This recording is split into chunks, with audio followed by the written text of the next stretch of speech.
Hello viewers, চলে এলাম বান্টিস ক্রিয়েশনে সম্পূর্ণ নতুন একটি এপিসোড নিয়ে। আমি আজকে যে ধরনের মানিয়ে তোমাদেরকে অষ্টম শ্রেণী থেকে শেখানো হয়, অর্থাৎ মধ্যশিক্ষা পর্ষদ থেকে সিলেবাস দিয়েছে, এমন কিছু অঙ্কের মধ্যে ইম্পর্টেন্ট একটি ম্যাথ নিয়ে আজকে সলিউশন করব। তা দেখতে তোমরা ভিডিওটি শুরু থেকে শেষ পর্যন্ত চোখ রাখো।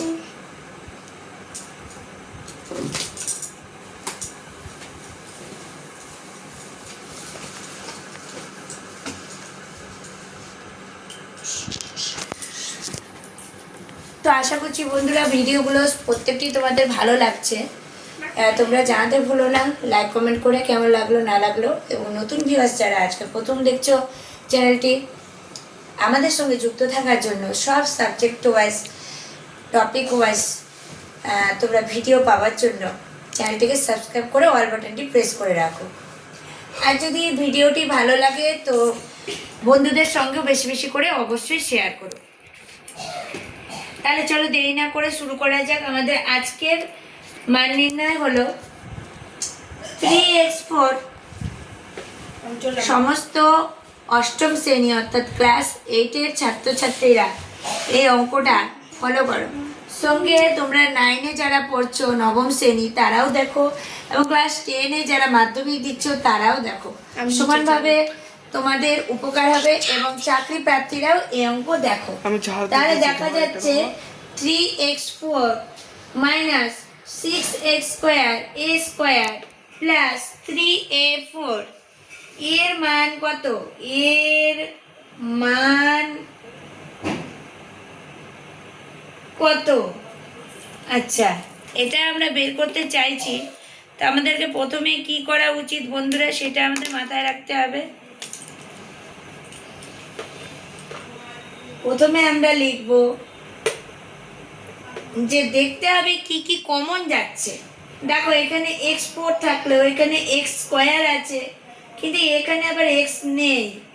আবার এখানে x এর সঙ্গে a আছে, এখানে a আছে, আবার এখানে a নেই। সুতরাং বন্ধুরা আমাদেরকে চিন্তাধারাটা এমনভাবে নিতে হবে যেন আমরা সব কিছুই ঠিকমতো করতে পারি।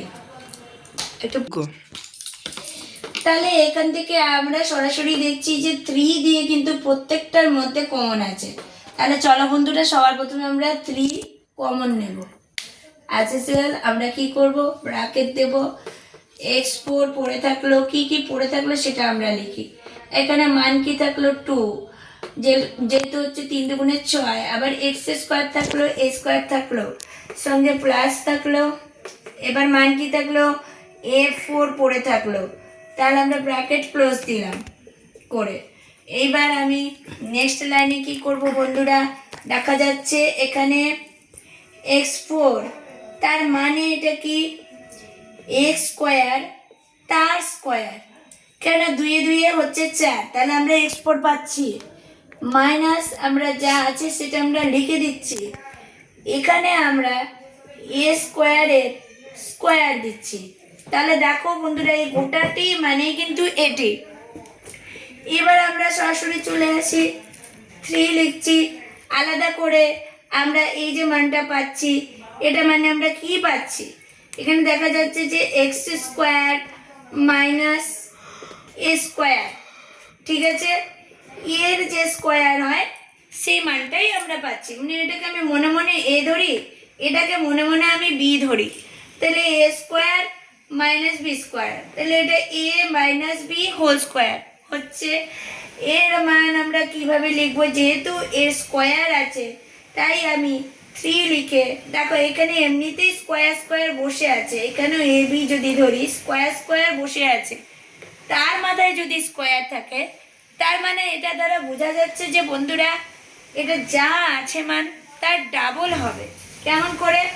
তাহলে এমনিতে আমরা মাইনাসের ফর্মুলা জানি, a² minus b² formula a plus B into a minus B.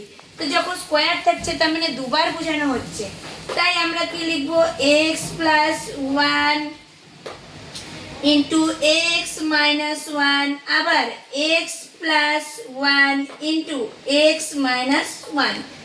এই লাইনটি আমরা সরাসরি লিখতে পারি, এটাও তোমরা আনসার বলতে পারো। এছাড়াও তোমরা বলতে পারো যদি এটা সিরিয়ালি সাজাতে চাও তাহলে দেখা যাচ্ছে এখানে দুটা দুটা প্লাস আছে, এগুলোকে আমি আগে সাজিয়ে নিলাম, এটা আমি আগে লিখতে পারি। তারপরে আমি মাইনাসেরটা লিখতে পারি, তাহলে x minus one into x minus one, x minus x minus a, ঠিক আছে এ। তো যা থাকবে ওটাই লিখতে হবে তোমাদেরকে। এই হয়ে গেল আজকে